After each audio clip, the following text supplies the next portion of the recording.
Well, good evening. Good evening to you. You had what did you have tonight? It was a soup? Yeah, it was a potluck. It was a soup potluck. My new friend Aiden hosted a soup potluck, and several of us brought soups. I brought some sourdough bread. Her mom made this delicious, I'm going to say Filipino soup, but that's not what it's actually called. But yeah, we got to just eat some soup and hang out and chit chat. I didn't know most of the people in the room, and so that was kind of fun to get to know new people. Nice. Yeah. Nice. So you just got back from that a little bit ago. Yeah. And I guess I was putting the kids down to sleep. Yeah, I was going to say, what was your evening like while I was having a good time? Bethel dumped water on Ezra while she was in bed. They're sharing a bed right now. And she dumped water on him accidentally while Selah was crying. And I was like, what are we doing? And Ezra was like, what's going on? Why is this wet? And then started crying. And so, yeah, it was an eventful evening.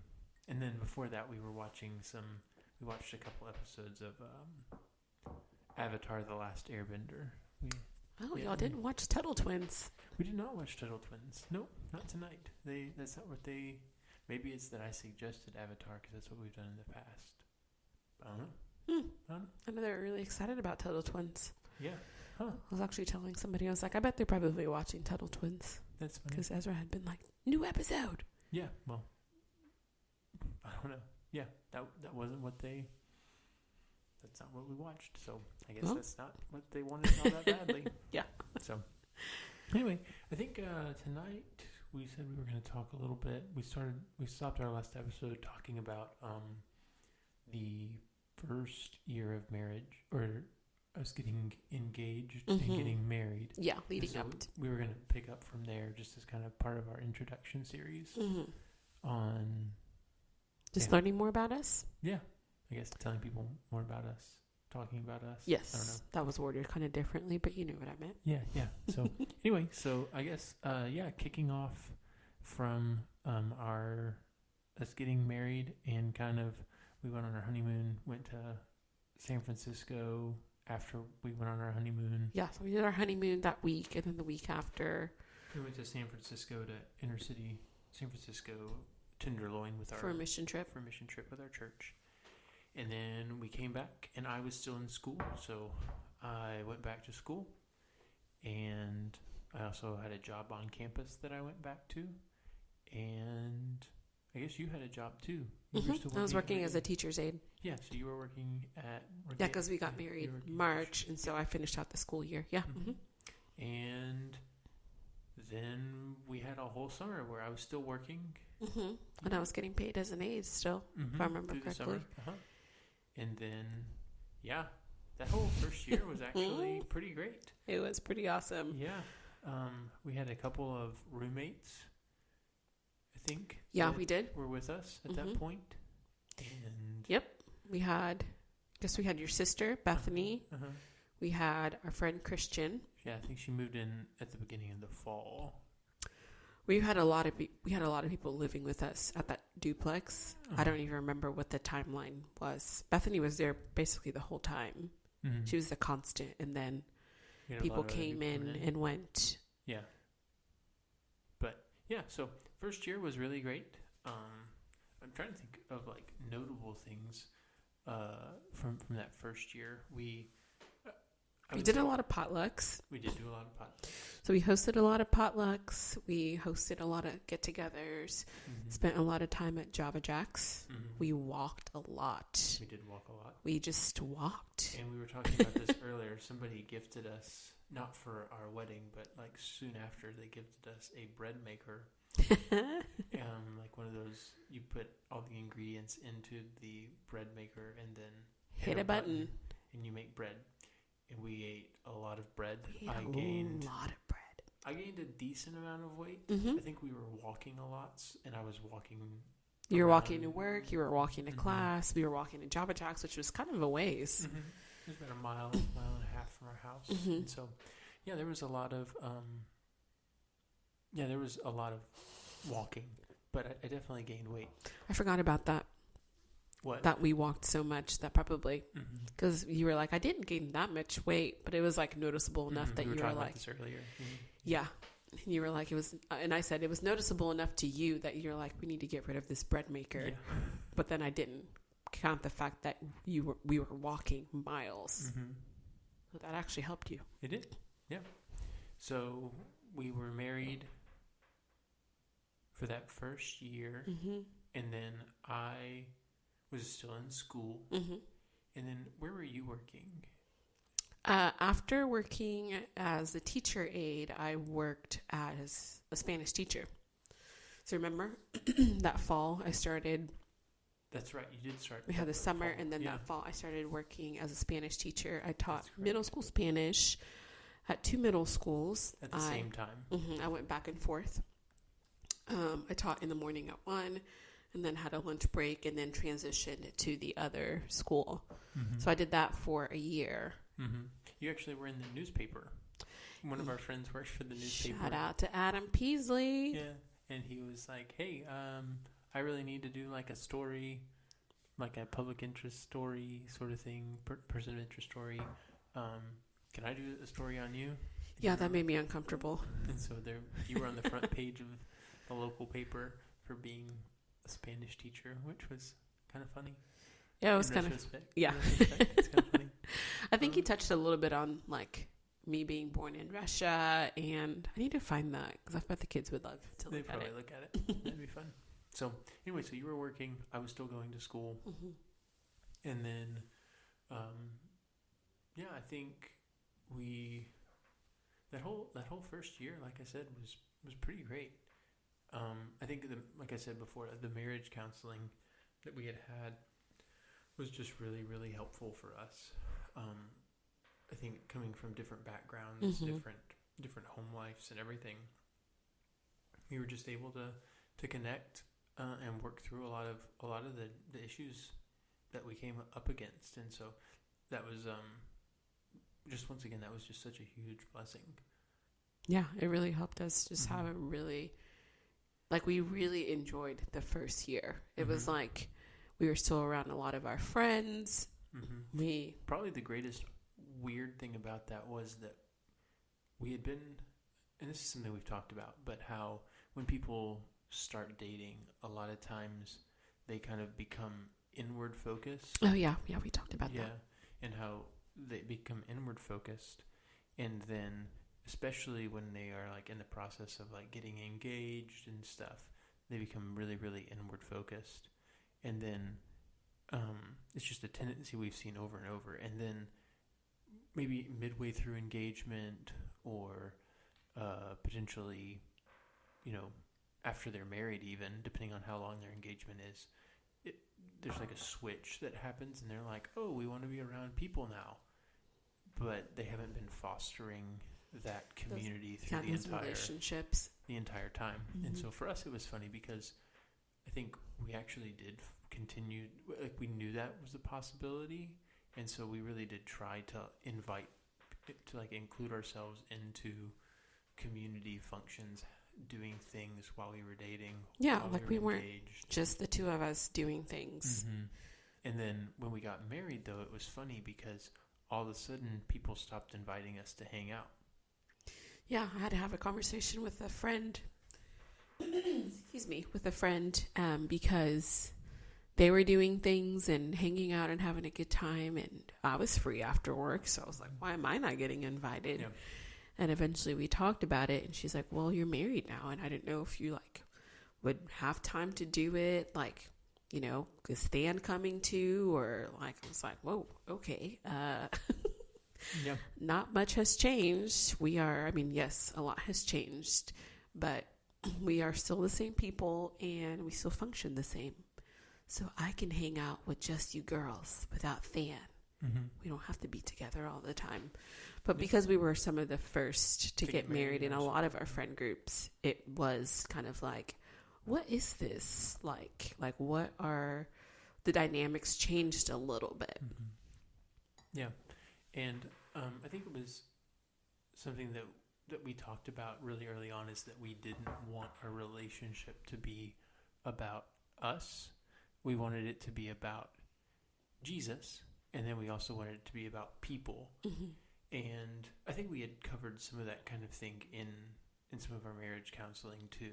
We did. I think our marriage counselor, he talked about having gone through a really challenging time in their family, and how they had these friends that came around them and really carried them through that season.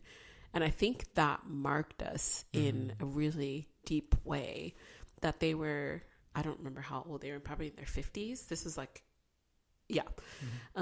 not to go into detail about their business, but I'm guessing they were like in their 40s or 50s, but they had such deep friendships when they were like at their lowest, experiencing such a hard time, to have these people that were like family.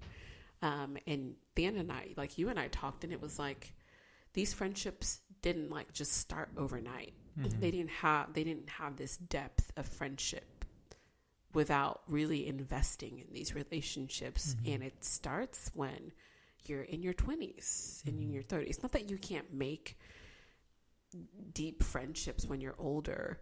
In the words of Ben Rector, there's nothing like old friends. Yeah. And that starts way back when. So we just made a commitment to really invest in relationships. Yeah. And I think there were other things that also helped along. I'm going to switch it just a little bit because this came to mind. I don't want to forget it. There were little things that I remember from marriage counseling that were really helpful too. Things like just little wise nuggets that we picked up from him. One of the big ones that has actually helped our marriage tremendously is that whoever cooks dinner, the other person washes the dishes. Like, that's just kind of the rule in our house. So if I cook dinner, Dreza washes the dishes. If Dreza cooks, I wash the dishes. And that's just how it works. And that's just the agreement that we've had. And that has saved probably countless arguments over the years. We've still had arguments about it because I didn't do them as quickly, as I probably should have. I procrastinated, or I got distracted, or things like that. But that has been a game changer. Yeah, it has. For I think for our relationship, honestly, is just that kind of created a dynamic flow that naturally occurs where just in other areas of our life. We kind of built into that, which is, it's fine for you to go somewhere and go do something. It's fine for me to go and do something with just guys. Or there's kind of a reciprocal, I want you to also have freedom over here, and I don't want to be a burden to you. Yeah. And it's not really even like a 50-50, like, you went out on a guy's thing, so now I'm going to go. It's just, as opportunities arise, really championing the other person to invest in those relationships. We have couple friends that we're really close to, but then you have guy friends that you're really close to, but I'm not necessarily close to their wives, and the other way around. Yeah. And so those relationships are really important. And so really wanting the other person. Like our friend Aiden told you on Tuesday, she's like, I'm going to steal your wife for a little bit on Wednesday. And I think you laughed. I don't know if you said this, but when you and I were talking about it later, you're like, it's funny that she said that, because it's like, no, I want you to go and do fun things. I want you to go hang out with ladies. Not because I'm like, get out of here. Like, I'm tired of you, but because it's like, I know it's fun for you, and that fills your soul in a really fun way. So go have fun. Yeah. And it makes our relationship better if you get to do the things that fill your soul. And it's like, as a dad, I'm not babysitting my kids. No, that is not language we use. Yeah. It's like, and that kind of jumps forward future, but this is just kind of the foundation that was laid. Is this is a team thing where we're on the same team against a problem. And so as we encounter problems as we go on in our story, that's always been kind of, I think, in the back of our minds, is that we're tackling these things together. And it's funny to think that washing dishes and cooking and swapping those things are what kind of like sets a foundation for that. But I really think it has. Yeah, I can definitely see that. Where it's like, because that's the rhythm that you live in as a couple, is this is kind of how we naturally flow. There's just an expectation of, hey, I need you to cook dinner tonight, and my expectation is, cool, if I do dinner, you're going to do dishes. You will clean, yeah. Mm-hmm. And it's funny whenever situations arise, we've seen this before, where that situation arises where that didn't actually happen, where that expectation wasn't met. And those are probably the places, I think, where it's like you aren't following the pattern. You aren't following the thing that we agreed upon. You've changed the dynamic here. It's like a dance. Almost. It really is. Yeah. It really is. And so for our first year, I think it was just really great learning how to do life together, and how to... I never thought we'd be doing a podcast about our life. Nope. Yeah. Or sharing things like this. But yeah, it's kind of fun. So first year marriage was really great. It was really the second year is where things started to kind of go a little haywire with everything. Because our first year is where whenever I hadn't graduated yet. Did you graduate? In 2015. Okay, yeah, so the spring of 2015. Yeah, so we'd been married for a little over a year when I graduated. And, yeah, so we'll get into that next time. But, yeah, so I don't really know anything else to talk about. No, I think you hit on a lot of the things that we had talked about, just like what were some of the patterns, some of the things that we picked up in premarital counseling, excuse me, that we carried through the first year, that made the first year great. It wasn't that we were just amazing and, it's like, but it's like we really did take those tools that we learned and apply them. And not that they weren't like dumb arguments. Like, I'm sure we argued about the dishes. I remember one thing that was really annoying to me first year of marriage. Okay. So we had a dirty clothes hamper. I don't think it had a lid, or maybe it did, and we just kept it open. And I'm a pretty tidy person. I like to live in tidy, clean spaces. They don't have to be spotless, but I need to be able to see my counter space. I function better as a human in tidy, clean spaces. And, well, I mean, what kind of spaces were you living in before? Leading up to that point? Yeah. Like, talk about some of your... Like, I didn't have a dirty clothes hamper. I had a dirty clothes pile. I didn't sleep with a top sheet. I only had a blanket. And sometimes I had a pillow. And sometimes I had and most of the time I had a bottom sheet. Not always? Not always. Yeah, sometimes I just slept on a mattress. I did that a lot. And so, yeah, and then I didn't really cook all that much. I did some. I could cook. Did you eat on campus? I don't really know what I ate. I'm trying to remember. I don't even remember where I would have cooked, especially whenever I was living in intern housing. I know when I lived with Charlie and Sue, I know I ate with them some, and that was great, and they were really kind to let me do that. But yeah, I don't know. I think maybe I had occasionally a taco. Maybe I didn't eat sometimes. I mean, I probably didn't eat a lot, actually. You probably didn't. Yeah, I don't remember. Sometimes I had cereal. I remember having milk and cereal. So I would buy like a big bag of cereal, and then I would just like a granola cereal or something like that, and then I would have milk in the fridge, and then I would just eat cereal. So, yeah. I was not living like that. Yeah. So then we got together. I mean, all the places that I lived at, I was cooking meals for myself or doing it with my roommates.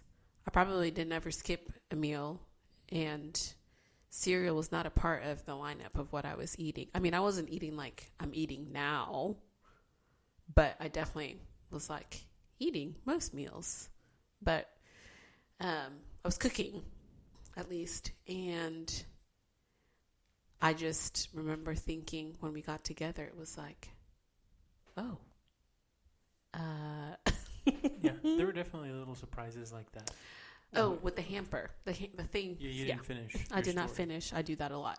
The thing with the hamper was that you would toss your socks into the hamper or like a towel, and it wouldn't go all the way in, and he wouldn't just walk over and like pick up the end and put it in and like close the hamper. It would just like hang there. And that, I don't know why, that used to drive me crazy. And I'd be like, hey, can you just walk over and put the towel inside the hamper, please? And you never saw anything wrong with it. You weren't like trying to be rude or malicious or like careless. You were just like, we've had a lot of conversations over the years about like, why is it that you don't see things the way I do? Yeah. Yeah. Especially when it comes to like cleanliness. Yeah, those are probably some of the conversations that I would say we have slightly ongoing. Yeah. Just over time. And I think this is also like another thing I would say we've done this pretty well, is I don't assume that you're doing it, like if you do something that annoys me, I don't assume you're doing it to get on my nerves. Unless I am trying to get on your nerves for like humor. For humor, yeah. But generally speaking, it's not I don't think that you're doing it intentionally. Right. Right. And so because I don't think you're doing it intentionally, when we do address it, and because we have like tools for dealing with conflict and being able to apologize and learning those things we learned in our marriage counseling, it's like I honestly think we can come to an agreement on it. Yeah, I think on most things we've always come to an agreement. In fact, I was trying to recount to a friend recently. I was like, what is one topic that Thane and I are, because we are different people, but we agree on a lot. And what we don't agree on, we're generally speaking are like, okay, well, I mean, but I couldn't even think of a topic where you and I disagree on it so much so that we just don't even like touch it. Yeah, I can't think of anything right now. But yeah, I think that's all because, like I said before, I think our marriage counseling was just so key. And so, anybody that I talk to who is getting married, that's one of the questions I ask is like, are you doing marriage counseling? And then I really kind of probe a little bit more of like, what kind of marriage counseling are you getting? Because I do know tons of people, especially over the last like 5 to 7 years, who I've seen who it's like, oh, you didn't have the tools that we did. And I think most people just don't have tools for dealing with conflict or with issues as they come up. And I just think it's super, super important. Yeah, at least from, I guess, what we've heard from friends is when they're talking about their premarital counseling, a lot of times they are touching on some things like that, but it's very surface level. Doesn't really prepare you for, when your new husband doesn't put his towel in the hamper and it like is ticking you off. It's dumb. But how do you address that in a way that doesn't like destroy your day? Or, like how do you address that in a way that isn't demeaning? You express yourself in a way that still shows that you love and care about that person, yeah, I feel like sometimes the tools aren't there. Mm-hmm. And I think that that's one of those things that I would say we're both pretty passionate about, is just how you need to have like those tools provided to you, because people don't know what they don't know. Right. And so many of us are coming from homes where that wasn't really modeled, or it wasn't modeled in such a way that you were able to take that and say, okay, now I know what it looks like to communicate well in a marriage with somebody who is different than me. And so to be able to maybe take what you have learned from your parents' marriage and then get more added to it with somebody who sees married couples and has counseled people, different couples, like is so helpful. Yeah. Also, I remember something else too, and then we'll wrap this up here pretty soon. But there was also a book that I remember reading that was probably also really beneficial. I think it was Mike Tyndall that had given it to me when I was like 20, before we started dating even, and it was called Letters to Philip.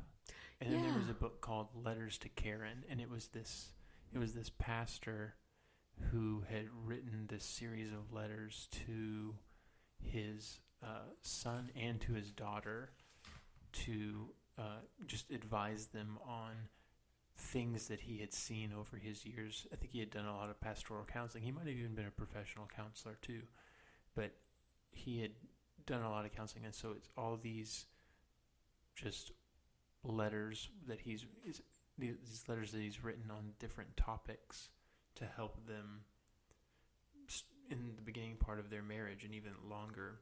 And so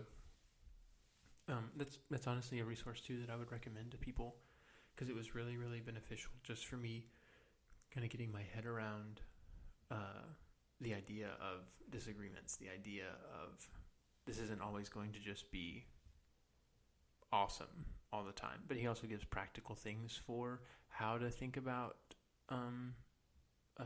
just honoring your spouse, and like when you come home, not being in your own head, but like thinking about the other person, and just practices to put in place.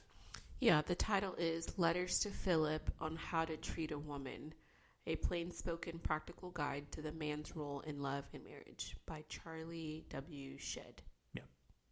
Yep. So that was a really good resource for me too. So, but yeah, the first year was good. Second year is where it started to get kind of crazy with our lives. And I guess we'll talk about that next time. Yeah, we can talk about that next time. Yep. All right.